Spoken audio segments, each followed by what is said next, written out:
let me thank you for attending this press conference. I know you must be extremely tired, given that the budget presentation lasted so long. If you ask me what is my initial reaction to the budget, I'll say to you, I'm very, very disappointed.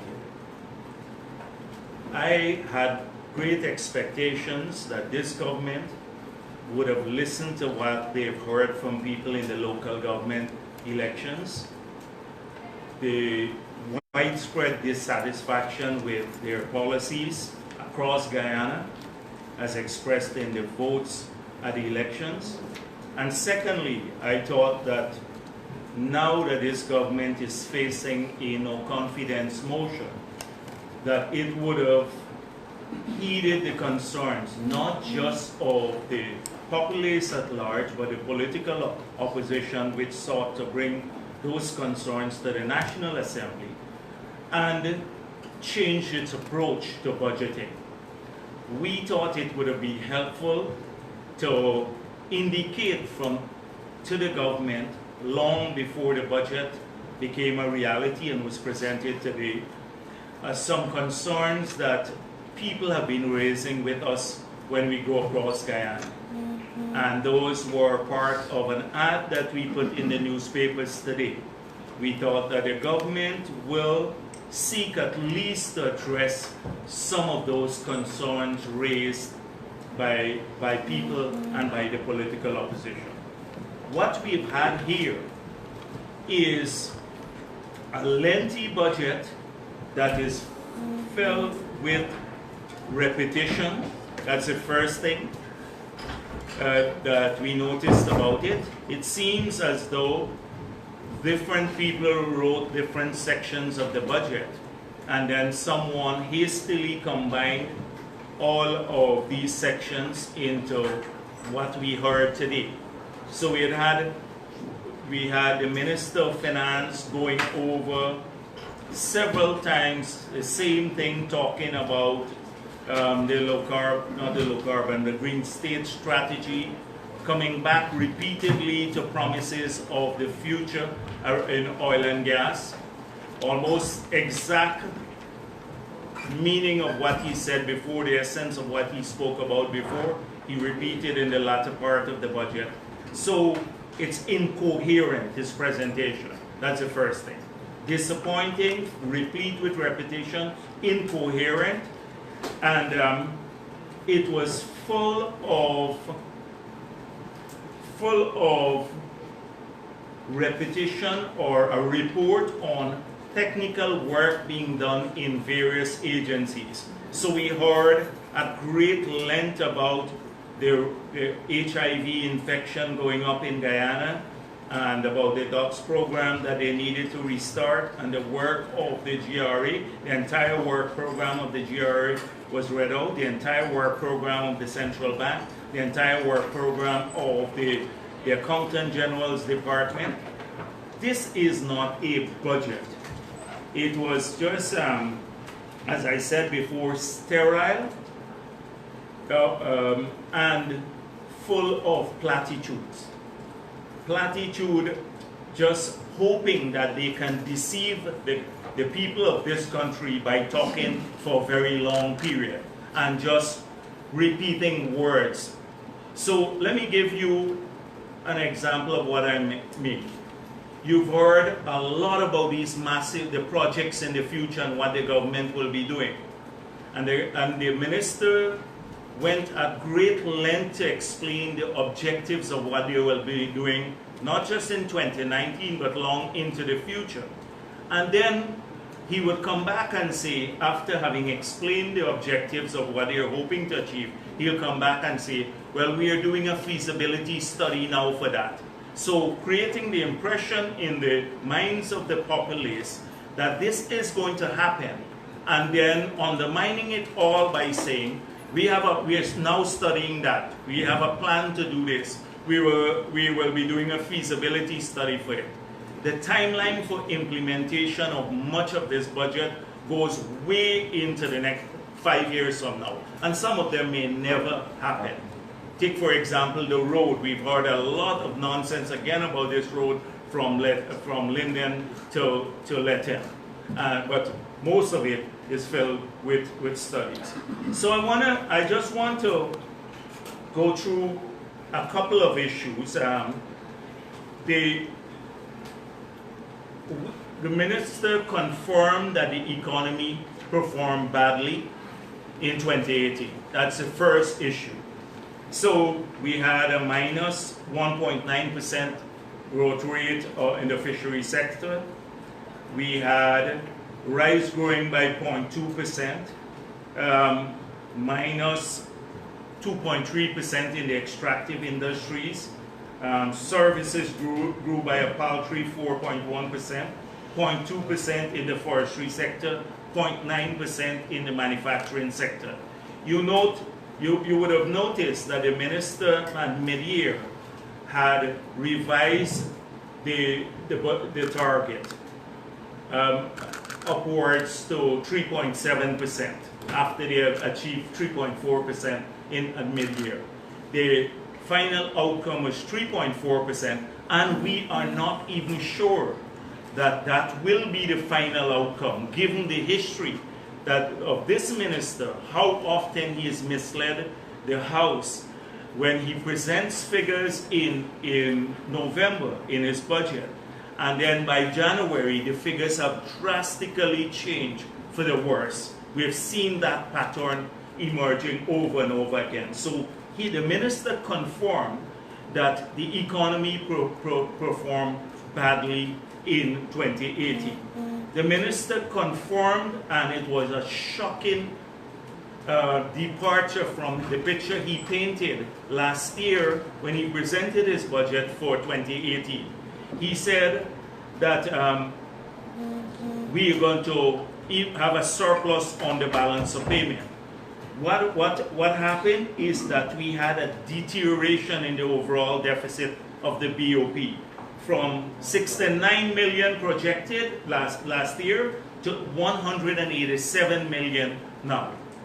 The current account from minus 297 million, it's now minus $463 million.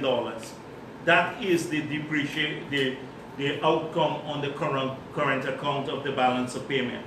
And imports only grew by 2%. So much of the overall deterioration took place because of a collapse of revenue, because they've had a slightly higher capital inflows. So this tells you a lot about the pressure that the exchange rate will be under. And this was glossed over by the minister. This is our account. The balance of payment account tells you about the health of the economy vis-a-vis the rest of the world. Then the minister pointed out that about domestic credit, net domestic credit. Net domestic credit to mining and manufacturing, two very important sectors, practically collapsed. In fact, it deteriorated from last year. That means people in those sectors are not borrowing. They're in a net worse position. And so he placed a lot of store on manufacturing and mining, but there was a collapse. But the biggest story for me out of this entire budget is how tone deaf this government is. So we heard the minister read out a series of measures at the end of his budget speech, and he said, these are the measures that will improve welfare. I doubt it. These are the measures that will enhance growth. These measures will bring relief to the manufacturing and other sectors of our economy, and we are giving up $3.5 billion in revenue. But so one would think that if the state is giving up $3.5 billion in revenue back to people, to individuals and the private sector, then you will see an overall reduction in the government's tax collections. But guess what has happened? This government collected I had been on the campaign trail for local government elections. One of our key issues was the massive growth in taxes since the coalition came into office. We pointed out that in 2014, the last year the People's Progressive Party produced a budget, the total tax take was $135 billion. We pointed out that in the Auditor General's report, in 2017, it was $195 billion that they had collected by end 2017. So that's a $60 billion increase in the 3 years. The actual figure now is $199 billion. So that's a $64 billion. So the minister said the amnesty we collected $7 billion as a result of the amnesty. So the amnesty is over now. So you have to net out $7 billion from $199 billion that they collected in 2017, because that will not be repeated in 2019. And so we would have expected that takes you to about $192 billion. Guess what the figure this year is that they will collect? $223 billion in taxes programmed to be collected. A $31 billion increase in taxes. $31 billion. This means that between 2014 to now, to 2019, this government would have collected $88 billion more per year on a base of 135. That's over 65% increase on an annual basis in taxes. This is unbelievable. So you would think I'm giving up, the state is giving up this $3.5 billion through all the tax measures. He said, I've costed all of these tax measures, all of the help to people, the pensioners as well as the private sector, and we're going to give up $3.5 billion. And everybody said, well, okay, the government is giving us something back. But actually, they're taking $31 billion more in taxes from us for this year. And that comes from people's pockets.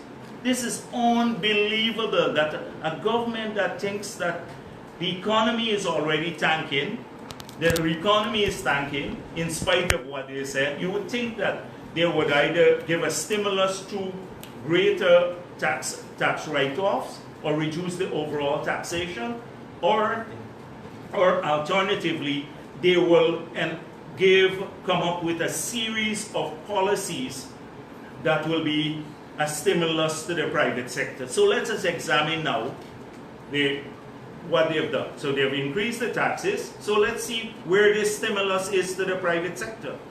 Policy-wise, zero. The minister now comes back to say on the mining sector, the miners had a 2% final tax. In 2016, they increased it to 28%. That no longer a final tax. When we made a lot of noise, the opposition and the mining sector, they reduced it back to a sliding scale from 2% to 3.5%. That could have only been a final tax. But they refused to even, that was last year, they refused to even implement that. Now the minister comes to the parliament now and tells us the 2 to the 3.5% that is now a final tax. Nothing, absolutely nothing has changed. The mining sector is in a net worse off position today than it was before. The miners still have to pay now to sell their gold to the gold board that they were not paying before. And the miners still have to pay the value-added tax on machinery and equipment, something that we call for. So nothing to the mining sector. Manufacturing, they gave some cosmetic exemptions, but look at how much it is, the total loss of revenue. It's minuscule compared to what they'll be taking back from the productive sectors. So let me just go through a few things. So in the housing sector, the minister talked extensively about wanting to stimulate housing. We proposed that they remove the VAT on construction material. They did it only on concrete blocks, but not on sand, stone, cement, and all of the other things that they had put VAT on. The abattoir at Unvawak, the minister wants to stimulate the cattle rearing industry. So they're building an abattoir now at Unvawak. But the cattle rearers in Mahika Maikoni Abari scheme, they have seen their land charges move by 400%. That's increased by 400%. So I thought they will remove that if you want to make the cattle rearing more feasible. So they're building the abattoir. They want us to export beef to Saudi Arabia, but we don't have the animals yet. We don't have the animals as yet because they're killing people there. They're major new infrastructure. What are these major new infrastructural projects? They're just a repetition of what was there. So the old Del Conte Road, now they said we'll examine that. That's not going to happen in this term. The road from Parika to Bartica. That was since the 60s. Dr. Jagan was talking about that road. They did a study on it. It was called the Del Conte Road. When we were there, we started back the alignment. We did photogrammetry of the entire route. Now they're saying they're going to look at it in the future, but create the impression that it will happen. The road, the bypass that we were going to build, we left the money for that. Now we're hearing the bypass will no longer cost 51 million, but it's going to cost $120 million. The Damara Harbor Bridge, they did an illegal feasibility study that is subject of the police inquiry now. And the feasibility study did not find if a 3-lane bridge that is open, a medium-height bridge, feasible, that it had to be supported by the government. So how could a 4-lane high-level bridge be feasible? You have to redo a feasibility study when it will cost probably 60% more. So this is all we've been hearing from the government. I can go through. We'll have enough time to do that. But a long enumeration of things to happen in the future is not how you deal with the budget. What we were hoping for, tell me, a single Guyanese, if you are from the media and people here, have you heard anything that will give comfort to Guyanese that this government will support the creation of more jobs in Guyana? Because people now, we've lost 30,000 jobs. We are losing more on a daily basis. The figures that the minister spoke about, that jobs created by Go Invest, are fictitious. Fictitious. We've dealt with this in the same National Assembly before when they could not enumerate which sectors the jobs were created in. So you're sitting in your home listening to this Minister of Finance, and you're thinking, I want jobs. You've lost 30,000 jobs. I'm a sugar worker. I'm an unemployed young person. I've just come out of university. What have I heard in this budget that will encourage, say to me, more jobs will be coming my way?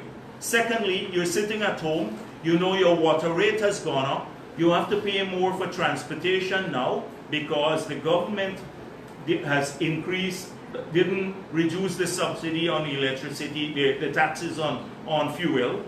Everything is gone up. You're hoping for some relief at home. What in the budget? What sort of relief did this budget bring to you? You're a pensioner and you are a public assistance person and you're expecting, they're telling people about the massive increases that they will give, and you get $1,000 more per month. That is the massive, but it has already been eaten up by higher transportation costs. You're a sugar worker. You're thinking, where's some help for me? Nothing. You're the rice farmer. You're hearing about how well you did production-wise. So you're hoping for some adjustment on your machinery and equipment, some support from this government. Where is this support? You're in retail trade. What help you're getting from this budget? Who is this budget really helping? On the other hand, they've increased their taxes. You got to pay now money. $31 billion that are in our pocket this year, more, will now go to the government next year. $31 billion more per year. So that will take our total increase, as I said, $88 billion. We thought they will cut the $30 billion from the extravagance. I really thought that they will come in and look at the budget again. We've argued about how can you increase dietary by $1.6 billion, or rental of buildings, or all of these, maintenance of vehicles by $500 million. They'll come in and cut these areas that we've pointed out that are extravagant areas, and use the money for social purposes, to assist people to create jobs, to assist them to do a number of other things, and to help them with their welfare. None of that, nothing of that sort. On crime fighting, we hear a lot about crime fighting. They've said they've increased the budget by 15% over last year on crime fighting, but most of the money is going to the building of the prison in Georgetown and the completion of the prisons at Mazaruni. And then a lot of it is the fixing up of the police stations, etc., is from the old citizen security program that we left. So on jobs, on crime fighting, on welfare, on stimulus for business, they have failed. On cutting extravagance, this budget has failed. It is the same visionless budget filled with platitudes and condescending attitudes that they've come up with once again. Absolutely. I can go on because I have quite a few details that I can point out to the contradictions even. On one part of the speech, the minister said, we want to go for 100% renewable energy. He touted how they signed the Paris Agreement and the commitment made there. He said in that part of the speech that the oil and gas revenue or gas can be brought in after they start production offshore. That means post-2020. Then in another part of the budget speech, he said that gas, domestic gas, is the transitional fuel to renewable energy. So if you have to wait for domestic gas from 2022, because it will take a year and a half to build the pipeline, what sort of investment are they making for baseline power? Now, for GPL here, not just fixing, they set aside a ton of money to fix the transition mains and the substations, and that has a huge corruption we're investigating there. But where are we going to get core power? The sets are old. No regard for this. He talks about what's happening in Mabaruma and Bartica. But what about the coastal area, Georgetown all the way from Berbice in Crabble Creek to maybe Parika? What is going to happen in these areas? Nothing. Contradictory. Absolutely. And that's where I find so much of this budget. I really thought they were going to reorganize the budget now that they're faced with a no confidence motion. You know what this government is saying to people? We don't care about what you think. We are just going to go on our merry way, tax you, spend your money however you want to, waste it basically on extravagance, etc. Give you little pittances and expect you to be, humble. And when we don't support you, you criticize us, like the lectures that we have had.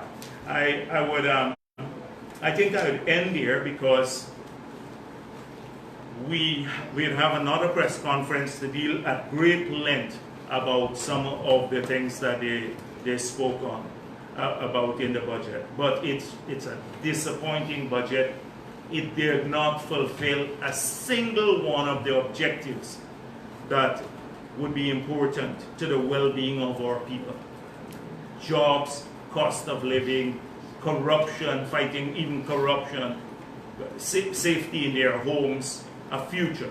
The young people I saw, that they mentioned young people too. And in two senses. One, that they want to keep them away from crime. So Jordan spoke about that.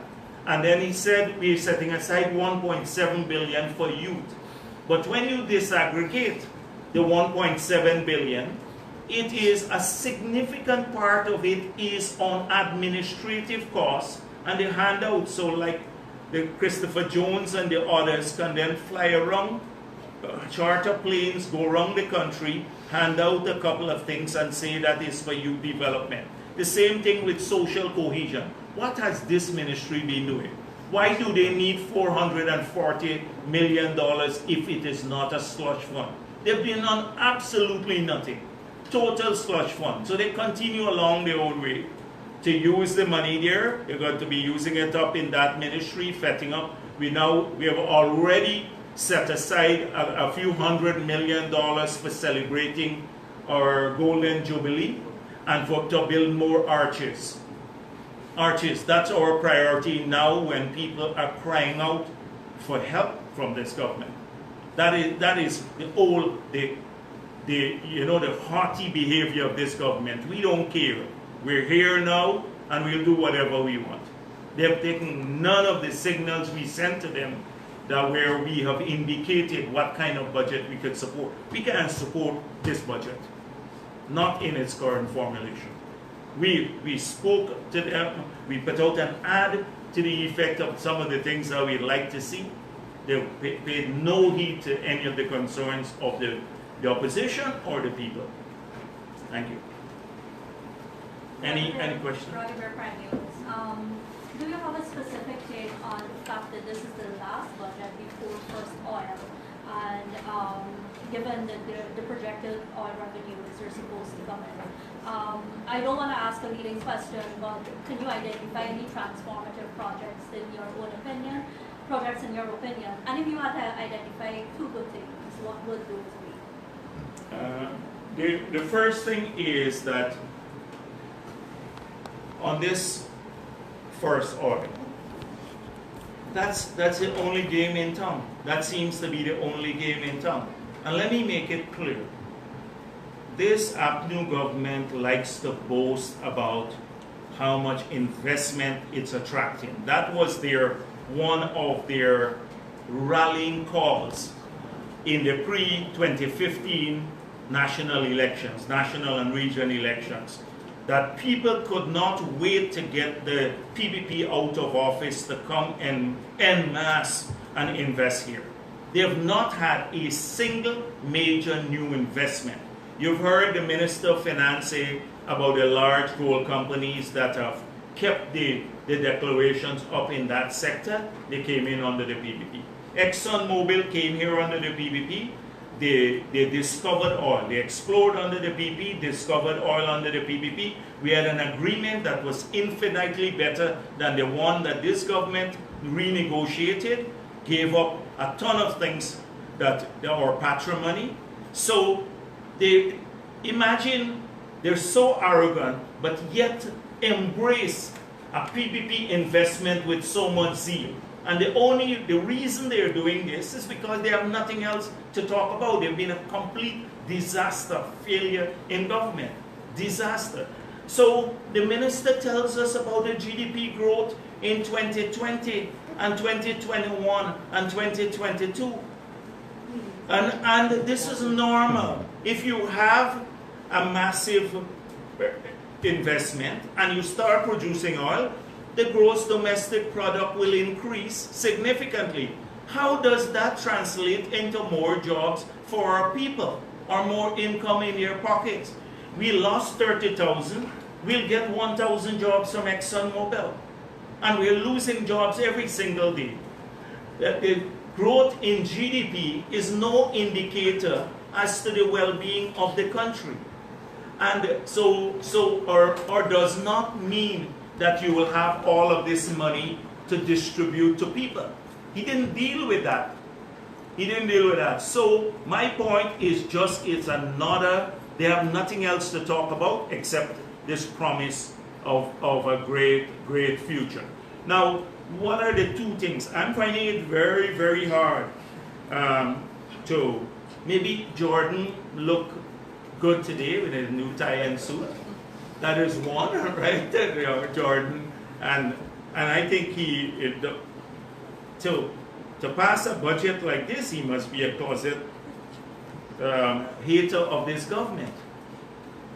A hater of this government. So I'm finding it very difficult. I don't want to stretch my imagination too much, but I'm finding it, if you can see from my frivolous comment just now, that I can't find much good to talk about on this budget.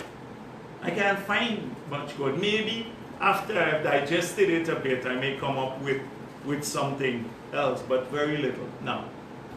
Mr. Jagdeo, Gordon Yes. French, Kaitro News. The minister spoke at length about preparing and structurally for forest oil. Coming out to the budget presentation, did you hear anything that would suggest that you're on the right path in terms of preparation? And secondly, debt. Debt figures were announced today. Can you situate the conversation into context to say what was Guyana's debt, let's say when you were president, what is the size of the loans and so on? So I'm glad that the minister said on the debt that we're using 7% of revenue to service debts today. If you read Carl Greenwich's affidavit that was filed in the Green Mining Construction Arbitration about what the PPP inherited in 1992, that figure was 153% of revenue to service external debts. I'm pleased that Jordan has said today that it's only 7%. It was about 5 or 6% when we left office. It is going up once again. Okay, so that's the first thing, and he should give credit to the People's Progressive Party for doing that, taking a bankrupt country, paying off about $3 billion of debt, and then getting some write-off, so that in spite of our borrowing, we left the country with a stock of debt of just over $1 billion, maybe $1.2 billion, around that figure. So let us look at what they borrowed. I think the minister has excluded from the debt figures the overdraft at the central bank and the $30 billion they're borrowing for Gaisuko, which are publicly guaranteed debt, because he has to cover the central bank balance sheet is covered from the consolidated fund, and in the case of the bond, they issued a government guarantee. So he excluded those figures. So if you look at the overdraft at the central bank, 105 billion, that's nearly 500 million US. And you look at the 30 billion they borrowed, that's around 650 million US dollars. Combine that with the other borrowing from various institutions, the IDB, the Islamic Development Bank, etc., we believe it's in excess of $900 million. If you look at all the components of the debt, the total borrowing of the government. So he is looking at it as financing. We're looking at it has to be repaid somehow, even the short-term debt. So compare us leaving the country after 22 years with just about 1.2 billion, and in the first 3.5 years, they borrowed nearly 900 million. That's the real picture. So he would not explain that there. And so he hides behind this thing about, because the debt goes two ways. When the economy gets bigger, the debt service to the economy or to the GDP gets smaller. And the other one is oil and gas corporation. Oh, the oil and gas. When he was speaking about oil and gas, I just whispered to my colleagues that it's a repetition of everything that has been in the newspapers for the last 3 years, and it's just like Jordan woke up yesterday and is now seeking to inform the National Assembly about key issues that have been exposed, debated, and conclusions drawn in the newspapers for the last 3 years. And he has not dealt with any of the critical issues, those issues that are raised. So he touted this oversight body.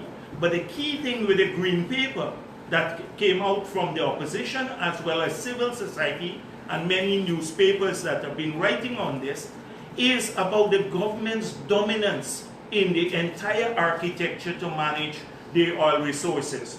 From the central bank and its heavy influence, which will be in charge of the fund and which falls under the Ministry of Finance, to the macroeconomic committee, to the investment committee. All are subordinate to the Ministry of Finance. And we argued for a non-political, an apolitical type of model that insulates the management of the funds from politicians, and the politicians get involved only when, based on a formula that is enshrined in our laws, and an independent verification that the conditions of that formula are met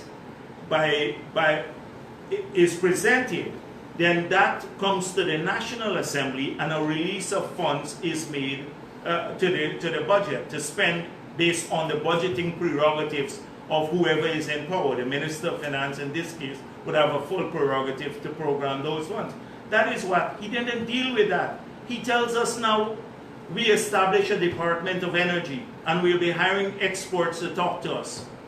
We're working on a model contract, but we heard that a long time back, and we heard the head of that unit say this several weeks ago. What's new? I thought a budget should really move the conversation forward. He has not moved the conversation forward on any count whatsoever.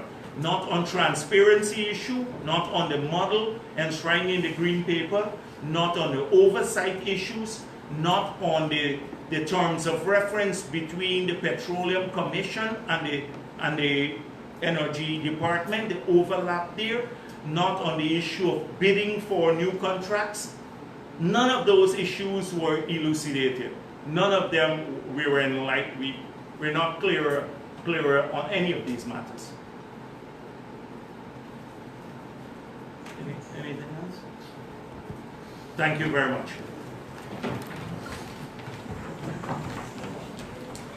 Sorry, Father,